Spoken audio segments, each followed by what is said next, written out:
Audio Jungle.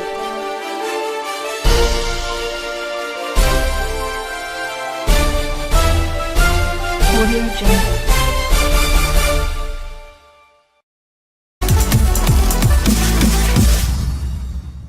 Grace Mugabe's son involved in accident in Botswana. All three supercars badly damaged.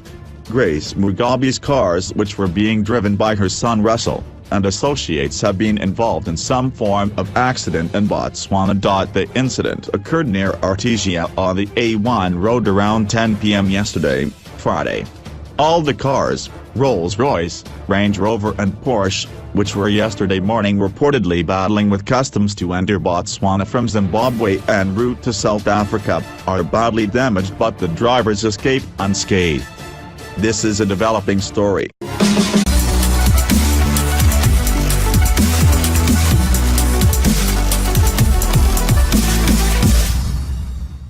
New twist on Grace Mugabe's son who got arrested at the border, affidavit signed by Grace leaks.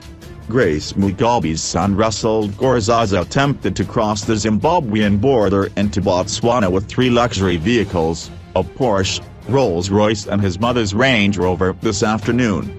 This resulted in the police reportedly blocking Gorzaza and allegedly impounding the vehicles at Plumtree border post. Gorzaza produced an affidavit written by Grace Mugabe citing that she had granted him permission to travel with the vehicles to South Africa and Botswana. This comes as a surprise move considering how the first family used to cut through the red tape and their tenants.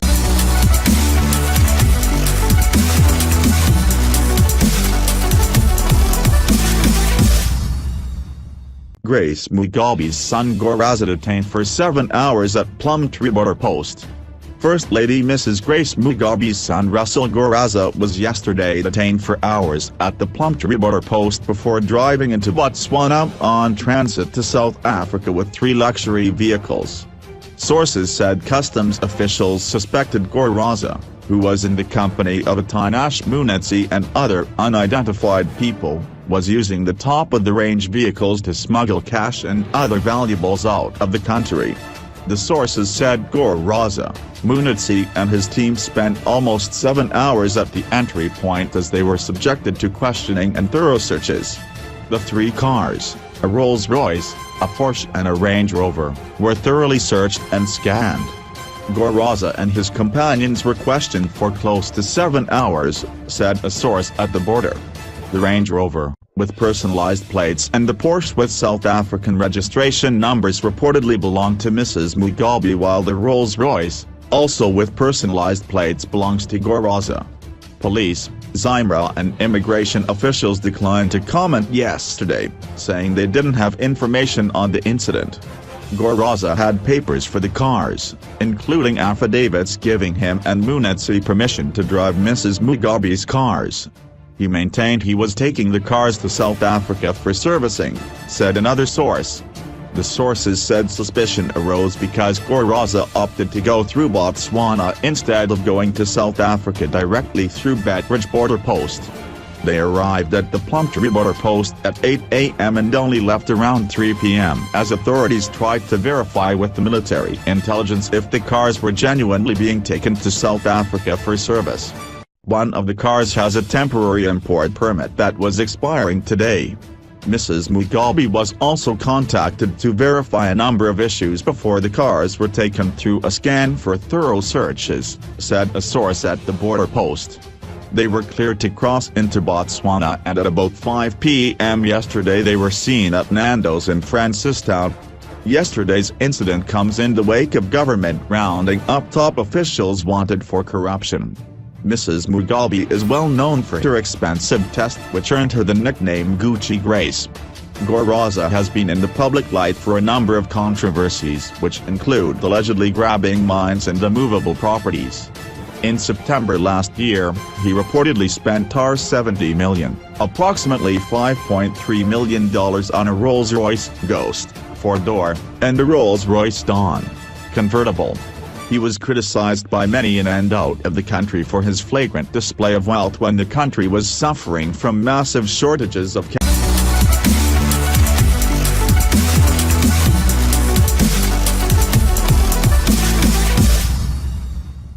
South Africa's Prophet Shepherd Bushiri arrested at New York JFK Airport for drug trafficking. South Africa-based Malayan prophet Shepherd Bushiri of Enlightened Christian Gathering was on Friday morning arrested at the John F. Kennedy Airport on suspicion of drug trafficking. Bushiri, who has been released on a $100,000 bail, would be assisting the New York police in investigating a 10 kg cocaine found on the baggage carousel.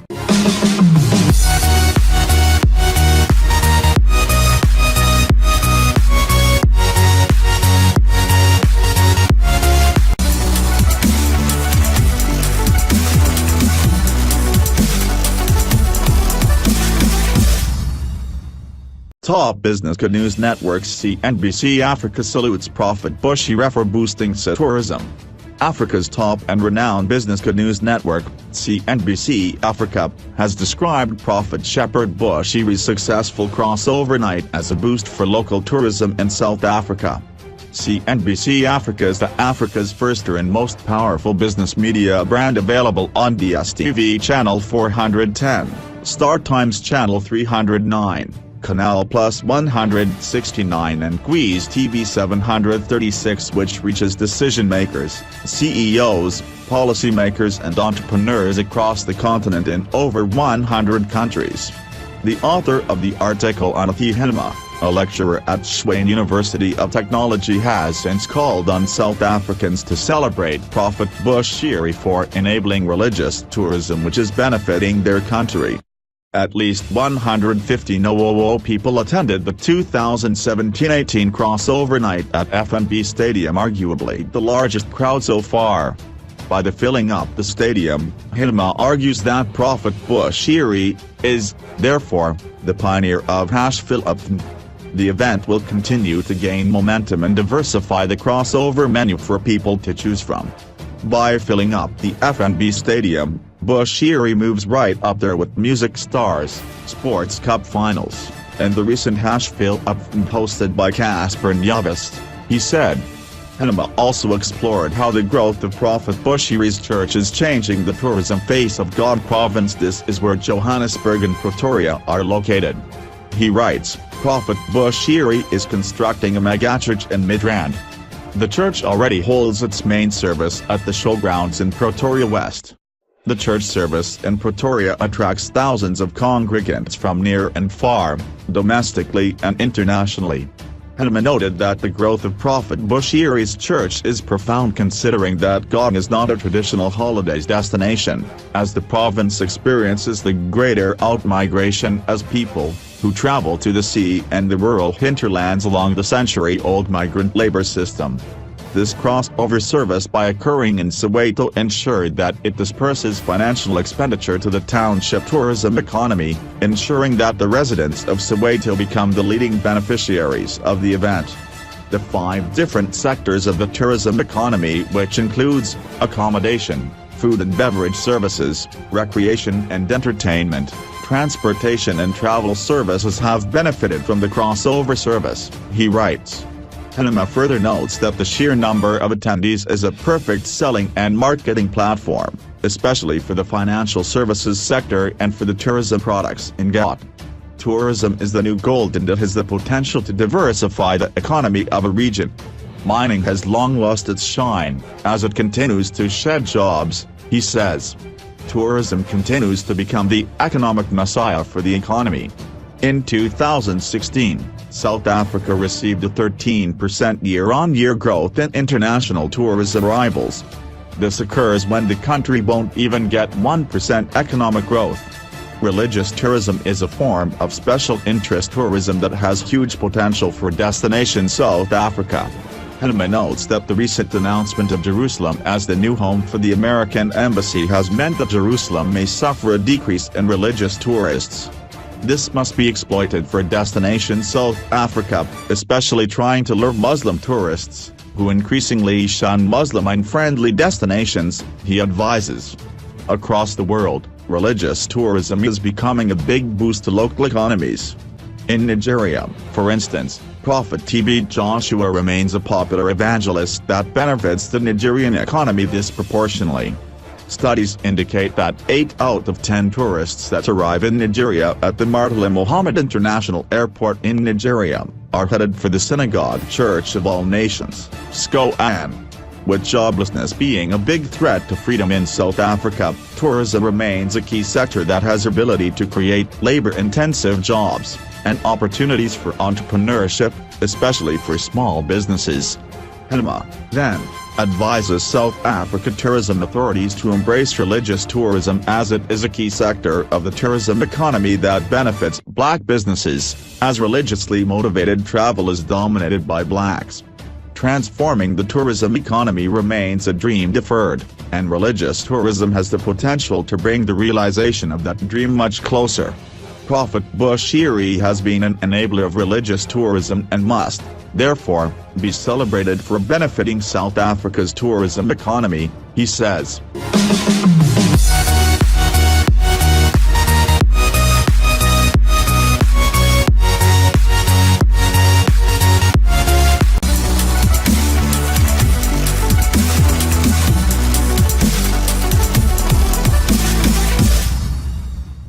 Police in Zimbabwe arrest American citizen over anti-Mugabe tweet. In a tweet, the Zimbabwe Lawyers for Human Rights, ZLHR, group said Mzo Donovan, the manager of Magamba TV, an online-based satirical video outlet, was the first person to be arrested on such grounds since the cyber ministry was formed. Police arrested Mzo Donovan during a morning raid at her home in Harare, seizing electronic devices, including computers and a phone.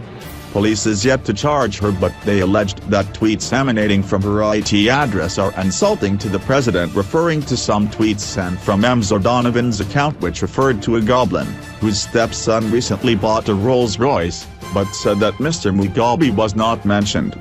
Zimbabwe does not yet have a cybercrime law, so if O'Donovan is charged it is likely to be under the presidential insult law.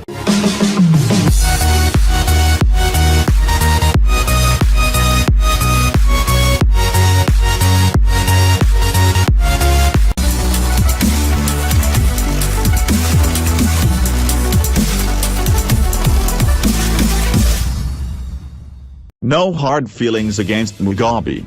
President Emmerson Mnangagwa yesterday said he had no hard feelings against former President Robert Mugabe, as he believes most decisions he took during his last days in power were not of his own making but instead influenced by G40 criminals who took advantage of his advanced age. Mnangagwa claimed that he was in constant touch with the former leader. The new president made the revelations during a town hall meeting with youths in Harare. The dialogue was organized by Global Shapers Community, a network of young people driving dialogue, action and change. Asked by interviewer Vimbai KGs about his relationship with Mugabe, President Mnangagwa said, "I am here because for the last 54 years he was holding my hand. To me he is my father, mentor, icon, revolutionary leader, but time comes when he gets influenced because, I believe, of age."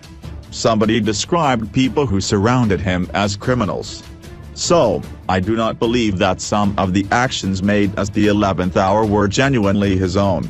President Mnangagwa said to vindicate that criminals had circled Mugabe. The former leader seemed not to recall that he had fired him as vice president.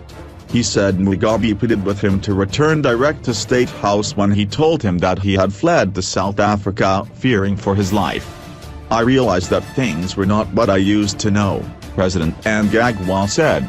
"As a result of that, I have no ill feelings at all towards former President Mugabe. I chat with him." President Mnangagwa said instead of getting worried, he felt pity for those who attacked him during the presidential youth interface rallies. "Of the 9 rallies, we began in Mashonaland East," he said, responding to how he felt during the rallies. "As we went on, it became slightly harder, slightly troublesome, and as we went on it became very worrying. I really thought that those who were making accusations on me or some of my colleagues like George Shremda were ignorant of who I was and who Shremda was. They also had a perception created outside our actual persons and they misunderstood us. If a person misunderstands, you pity him. You do not get worried. So, I was not worried, because I was misunderstood.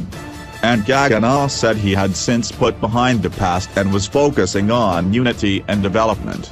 In my inauguration speech, I spoke about reconciliation, he said. I spoke about bygones being bygones, meaning there is nothing we can do about the past. Those things have happened.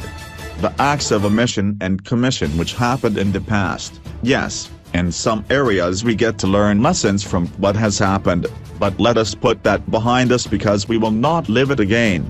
My message as we go forward is let us preach love, love, unity, unity always. And Gagana added, we are all Zimbabweans, let us accept each other. I believe that every single Zimbabwean, young or old, rich or poor, tall or short, blind or with eyesight has a role to play and is an important person to bring our nation forward. My appeal is let us look into the future, that is the only space we can improve.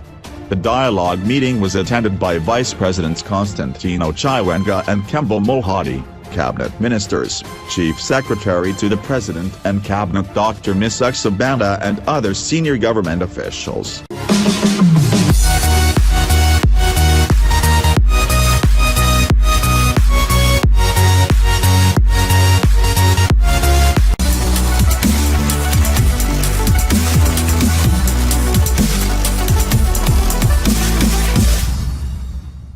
What is in Uzalo's Monsuza and Smangel's funeral pamphlet? The day draws ever closer. Uzalo's beloved characters, Monsuza, Kumalo, and Smangel, Sildaba, who were both recently killed, will soon get their on-screen send-off and it will surely be a day to remember. Drum went behind the scenes and got a sneak peek at the funeral pamphlet for the two characters.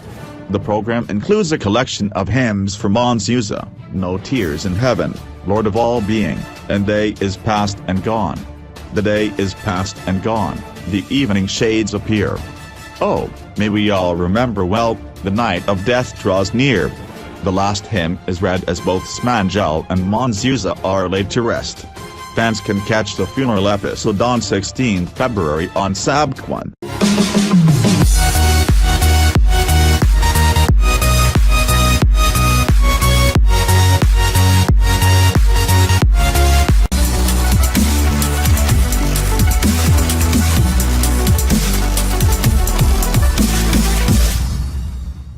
Fake article that Bushiri arrested in U.S. for smuggling cocaine.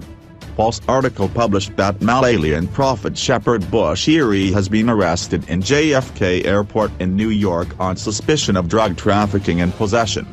The false news claimed that according to Fox News, 10 kilograms of cocaine was reportedly found on the baggage carousel on the pastor's flight from Johannesburg to New York. The bag containing the cocaine, which reportedly costs $1.5 million in street market value, was checked in from Johannesburg and is identical to a bag carried by the prophet. Bushiri, who is known for his extravagant lifestyle, has reportedly been released on $100,000 bail, and while his fingerprints were not found on the cocaine, immediate forensic tests have proved his connection.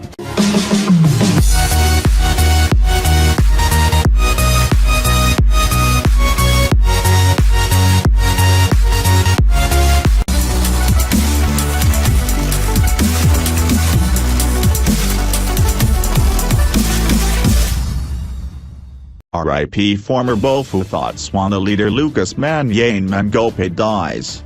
Former Bophuthatswana leader Lucas Manyane Mangope has died, it emerged on Thursday. This is according to South African Broadcasting Corporation, SABC, which broke the news on Thursday night. Mangope was the president of Bophuthatswana, one of the apartheid-era homelands or Bantustans to which black South Africans were confined. He was also the former leader of United Christian Democratic Party, UCDP, a party he also founded. It remains unclear what the cause of death is at this stage. Tributes began pouring in on social media following news of the former leader's death. Many users took to Twitter to remember Mangope and passed their condolences to his family and friends.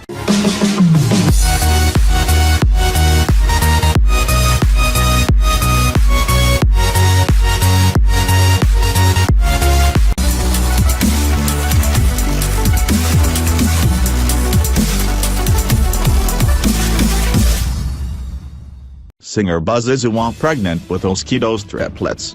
Meet singer Buzzizuwa's baby daddy, Bye. The singer announced close to end of 2017 that was expecting her first children's. She has since given birth a few days ago. Despite being open and sharing her pregnancy news with fans, Buzzizuwa had kept the identity of the father's child to herself, until now. The singer tagged the baby daddy in one of the baby photos on Instagram.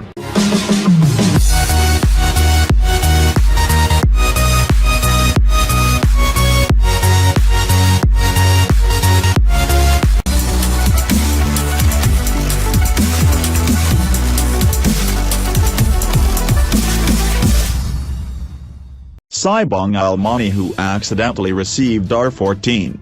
1 meter apply for NSFAS in 2018. Sibong Almani, who accidentally received 14.1 million from NSFAS to her student account and went on a wild spending spree, now apply for student funding at NSFAS. Sibong Al, now a third-year accountancy student at WSU, situated in the Eastern Cape, who mistakenly received R14. 1 meter in June 2017 from the National Student Financial Aid Scheme, NSFAS, instead of the monthly or 1,400 she was entitled to for meals and books. Sibong Almani is awaiting approval from NSFAS, and friend close to her revealed to Mzansi Stories that Sibong Al has been panicking so hard because she doesn't believe NSFAS will be able to assist her to finish her third level at varsity. When we tried to call Sibong Almani for more details, her phone took us straight to voicemail.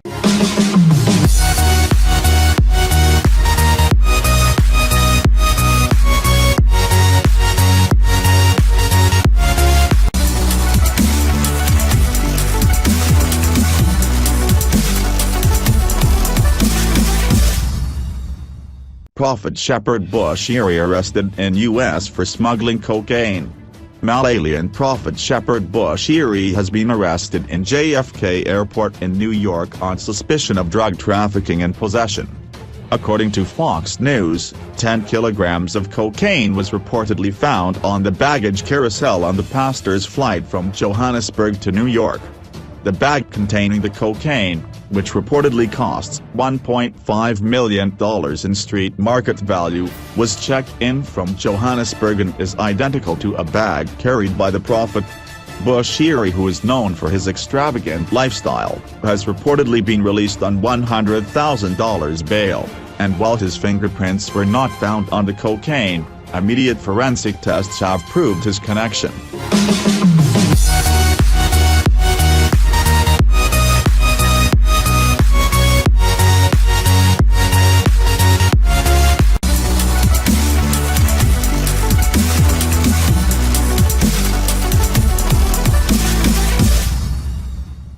Former Homeland leader Lucas Mangope dies. The 94-year-old Mangope formed and led the United Christian Democratic Party, UCDP, based in the Northwest Province, after he was ousted from his post as head of the former Botswana, one of many independent black homelands which only apartheid South Africa recognized, in 1994. The homeland now forms part of the Northwest. He had been accused of using police brutality to suppress protest. In 1988 he was reinstated by the apartheid government, following a failed coup led by Rocky Mobane, leader of the People's Progressive Party, PPP. In 1993, ahead of the first democratic elections a year later, Mangope insisted Botswana would remain independent of the new and integrated South Africa and that he would not allow the elections to take place in his country, News 24 previously reported. He was removed from office by Foreign Minister Pick Boda and Transitional Executive Council, TEC, member Mac Maharaj in March, 1994.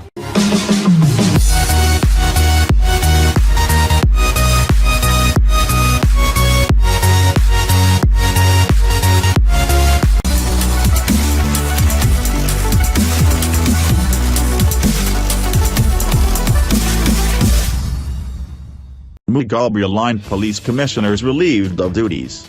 Several senior police officers who were allegedly aligned to former President Robert Mugabe have been reportedly relieved of their duties. Yet to be confirmed, reports say that prominent figures in the Mugabe-led police administration under the guidance of former Commissioner General Augustine Chiri have been relieved of the duties. Among the axed officers are Deputy Commissioner Generals Sabanda, Matabiri and Shambar, Commissioners Bantu, Ntbel, Tanyane Iwa, Senior Assistant Commissioners Munyanga, Gumum, Chanjata, Masakasa, Lilo, May Nzanais, Shekanayuka, Mikadza and their effective mouthpiece Senior Assistant Commissioner Charity Tramba. The ZRP had become one of the most disliked and distrusted organizations in Zimbabwe under the tenure of long-serving former Commissioner General Augustine Chiri. In the aftermath of Operation Restore Legacy, the ZRP had to conduct joint patrols with members of the Zimbabwe Defense Forces as its officers were accused of corruption and extorting motorists through numerous roadblocks. More information is yet to follow on the changes taking place in the transformation of Zimbabwean police from force to service. A letter of retirement which was given to one of the commissioners and signed by Acting Commissioner General Goodwin Matanga reads, January 17, 2018. Commissioner_retirement from the Zimbabwe Republic Police in terms of Section 22(3) of the Police Act, Chapter 1110. This letter serves to advise you of your retirement from the Zimbabwe Republic Police in terms of Section 22 subsection 3 of the Police Act, Chapter 11 to 101 effective from midnight on the 19 inches of January 2018. You will be paid 3 months' salary in lieu of 3 months' notice of termination of service. The Acting Commissioner General of Police avails himself this opportunity to sincerely thank you for having diligently served the organization and the people of Zimbabwe. Wishing you and your family a pleasant retirement. Mathanga, Acting Commissioner General of Police.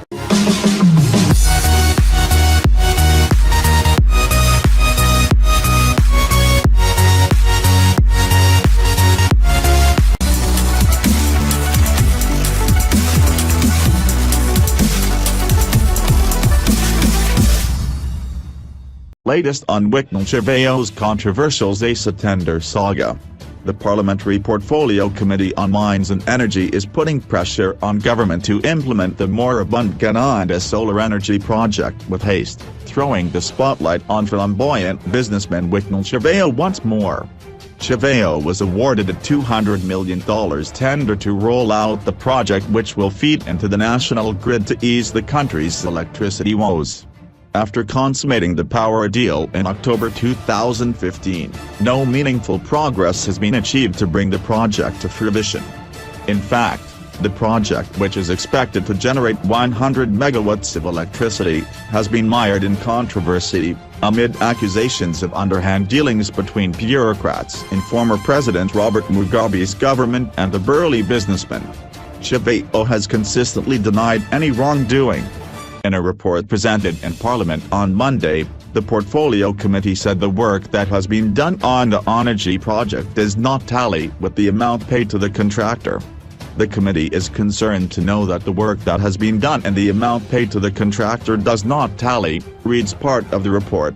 To win back the people's confidence, it is recommended that the implementation of the project moves with speed so that tangible results are seen instead of continued reports that the project is still at the preparation stage of the project cycle. The committee further recommended that the Procurement Regulatory Authority Board should move with speed in coming up with a framework that will ensure that in future controversies that surround the Gwanda solar project do not occur again, such as the payment made in the absence of a performance bond. Chirveyo has been staring down the barrel over the power deals which he signed with ZESA Holdings and its subsidiary, the Zimbabwe Power Company, ZPC. These deals have come under scrutiny after Intertrek apparently failed to deliver on them. ZPC senior management were recently arrested for advancing $5 million to Chirveyo for this project's pre-commencement works, despite the fact that the businessman had not providing a performance guarantee as required by law. The performance guarantee acts as financial security and is supposed to be presented by the contractor before the commencement of works. It insulates the client in the event that the contractor fails to fulfill obligations set out in the contract. Apart from the Ghana project, Chiveo was also awarded a further $73 million for the refurbishment of the Harare Power Station, $163 million for the restoration of the Munyati Power Station, and $248 million for the Gerzi Power Project. An elite investigating unit, the National Economic Conduct Inspectorate, NESI, is currently digging into Chiveo's deals. NESI recently ordered him to submit his bank statements, contract documents and cash books as part of widening investigations into the ZIMBABWE deals. Chiveo's project has attracted a lot of attention, including from Member of Parliament. The situation was worsened by the media houses which provided conflicting statements regarding the project starters, noted the Portfolio Committee on Mines and Energy. Some of the reports have cited irregularities in the manner in which the tender was awarded.